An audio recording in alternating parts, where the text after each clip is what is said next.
Unsa kay nindot ihatagan na akong ikang no? Aron malipay po to sa kuha ba? Ay tama!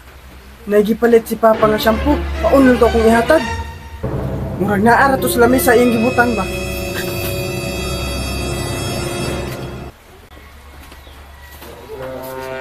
Ay di ara.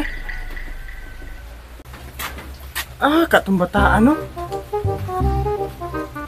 Bago ni nako ihatag, taguan sa ni sa kong luyo.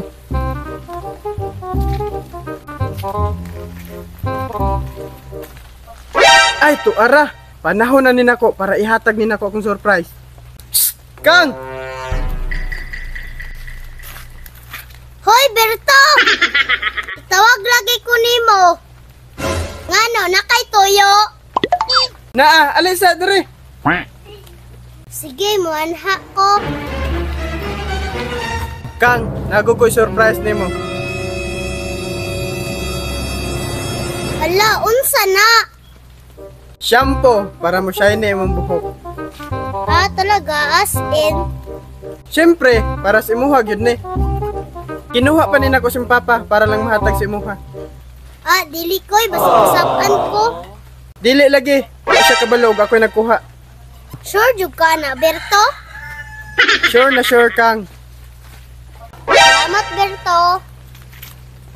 Yes, nahatag yun dun ako. Muli sa ako, basta di pamita ang Papa.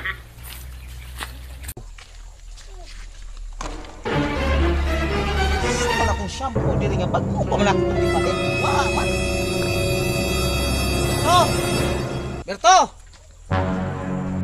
Unsa man pa? Kita ka sa kong shampoo dito na ko gibutang sa kwan? Liguanan? Wala eh. Tarong nang naon nimo Berto ba? Ilahan kayo gyud, kaya ikaw gyud naghinabot sa kong shampoo ba? Wala man. Unsa to? Unsa to? Wala ko kabalo. Talikdan ako kalit ay. Kabalo jud ko nga ikaw gyud hinabot atong shampoo ba? Bantay lang gyud ka sa kuha gyud. Naisahan ng Papa.